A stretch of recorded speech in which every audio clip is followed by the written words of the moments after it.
Today, I want to talk about questions, and specifically those questions that we might not know the answers to. The ones, those unanswered questions that we might even have to live with for years. Those questions that we can't find a quick, easy answer to. In a famous quote from Letters to a Young Poet, Rilke wrote, "Be patient towards all that is unsolved in your heart and try to love the questions themselves, like locked rooms and like books that are now written in a very foreign language. Do not seek the answers which cannot be given you because you would not be able to live them." And the point is to live everything. Live the questions now. Perhaps you will then gradually, without noticing it, live along some distant day into the answer. Love the questions themselves. Wow. How diametrically opposed is this to the way we've been taught, right? How completely different is it than how we were raised and in school, right? Getting the right answer was the most important thing. Oh, oh, oh, oh. Not only do we have to know the right answer, we have to know it before everyone else. We have to get every answer right on the test. I mean, Rilke seriously loved the questions, the unanswered questions? How? And even deeper than wanting to just be right and know the answer, how can we live? How can we make decisions if we don't have the answers? The answer is okay, sometimes there's no answer. As long as we're on this earth in these human bodies, there's always going to be some things that we just can't comprehend, right? Like quantum physics or infinity. I can't figure that out. And on a personal level, living with unanswered questions can feel really frustrating and make you feel nervous, and it's just difficult to relax when you can't figure things out, right? But what if the questions themselves are a kind of map, a guide for how we will eventually find the truth? What if the questions are a gift to us? I love how on the Jewish holiday Passover, it comes with four questions, right? I love the idea of teaching children by using questions. What a perfect way to get kids to think for themselves.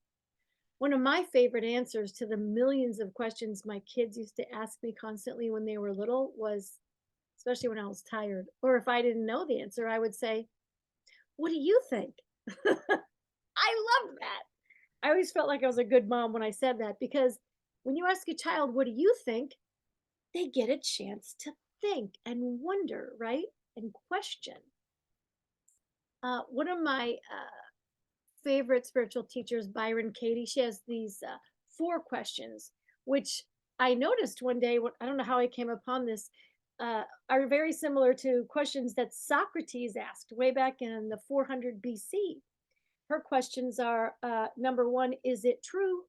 Number two, how can you know that it's true? Number three, who would I be without this belief? And number four, you turn it around. So Socrates also asked, is this true, right?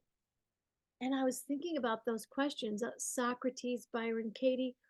What if instead of believing every thought that you think, you stopped and thought, oh my gosh, is that really true? Especially the ones that are painful, like she hates me. Is that true? How can I know that that's true? Right? Like we could cut our suffering by so much if we just stopped and looked at our thoughts, noticed our thoughts, questioned our thoughts, and then turned them around, right? But that's a different subject. Today's subject is the unanswered questions, right? But I do love the expression, don't believe everything you think. Why do we crave instant answers? We want to know, right? We want to know right away. And why do we have this need to know the answer and to be right? What if instead we celebrated and honored the questions themselves, the curiosity, the not knowing? What if someone asked us something and we said, I don't know, isn't it great? I don't know. That would be awesome. If you're struggling in your life with unanswered questions, I've had certain questions that I am still trying to figure out after 20 or 30 years. And I would prefer clarity and I would prefer to have the answers, but some questions take a long time to get answered. Try to do what Rilke said to the young poet and think maybe you're just not ready to live the answers yet. I know how frustrating and scary it can be to not have the answers, but maybe Rilke is right. And also, as I've changed over the course of my life, so have my questions. As we evolve, so do our questions. And so does our ability to hear the answers, right? If you're living with unanswered questions today, take heart, have faith, and try to believe that when you're ready, the answers will come. Try to love the questions and really trust and believe and know that when the time is right, your answers will be there when you're ready to live the truth of those answers. I wish you every beautiful answer to all your questions. And in the meantime, I wish that you will be able to live in and love your unanswered questions. Keep asking them and ask, and you shall receive. It might take a while, but keep asking and trust that the answers are there, they're available, and they're on their way.